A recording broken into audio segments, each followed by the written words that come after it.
ഡാലസിൽ കരിമാങ്കൽ ബിനോയ് എൻ്റെ രണ്ടാമത്തെ മകനാണ്. അവൻ്റെ കൂടെ അവിടെ ചെന്ന് കഴിഞ്ഞ് 2000 മുതൽ താമസിക്കുന്നത്.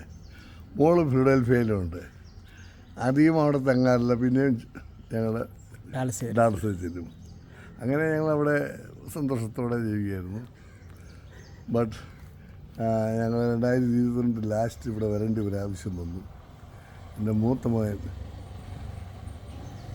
പെട്ടെന്ന് അറ്റാക്ക് വന്ന് മരിച്ചുപോയി. 53 വയസ്സായിരുന്നു. അതിനോട് ബന്ധപ്പെട്ട് ഞങ്ങൾ വന്നിട്ട് പിന്നെ പോയില്ല. പിന്നെ ആരും വീട് നോക്കാനില്ല, ഞങ്ങൾ മറ്റാരും പോയില്ല. അതുകൊണ്ട് ഞങ്ങൾ ഇത്രയും പേരോട് ജീവിക്കുന്നു, ദൈവം നടത്തുന്നു. ഹ്യൂസ്റ്റണിലെ ഡാലസിലുള്ള ഒരു പെന്തിക്കോസ്തുകാരൻ വിശ്വാസി, ബിലീവർ. ഓക്കെ. ഡാലസിലുള്ള കൊച്ചുമക്കളുടെ പേരൊക്കെ എങ്ങനെയാണ്? Timothy and Jordan. അവരൊക്കെ എന്ത് ചെയ്യുന്നു? എത്തിട്ടായി? അവരൊക്കെ ഹൈസ്കൂൾ കഴിഞ്ഞു ജോലിയായി ഒരു കോളേജിൽ പഠിക്കുന്നു. സണ്ണും ഡോട്ടറിലൊക്കെ ഹോസ്പിറ്റലാണോ ജോലി ചെയ്യുന്നത്? അങ്ങനെ വല്ലതും പറയാനുണ്ടോ? Sun company manager. Right. Okay. Binoy Philip, അവനെല്ലാവരും. ഓക്കെ. അച്ഛന് ഡാലസിൽ ഏറ്റവും ഇഷ്ടപ്പെട്ട കൗബോയ്സിൻ്റെ ഒക്കെ അവിടെയൊക്കെ പോയിട്ടുണ്ടോ? എങ്ങനെ എന്തെങ്കിലും ആക്ടിവിറ്റീസിൽ എവിടെയെങ്കിലും പോയിട്ടുണ്ടോ?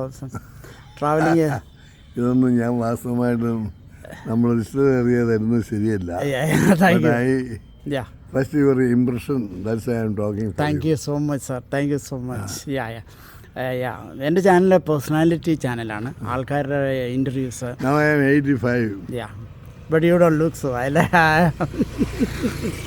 Very glad that you've been to Dallas, Philadelphia and all.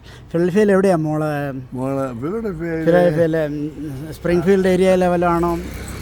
Anyway അവരും വിശ്വാസത്തിലൊക്കെ ആയിരിക്കും അല്ലേ? താങ്ക് യു അച്ഛാ. Thank you so much. എൻ്റെ പേര് സെനി ഹ്യൂസ്റ്റണിൽ നിന്നാണ്. ഞാൻ ഇതെൻ്റെ ചേട്ടൻ്റെ മോനാണ്, കോട്ടയത്തു നിന്ന് വന്നാണ്.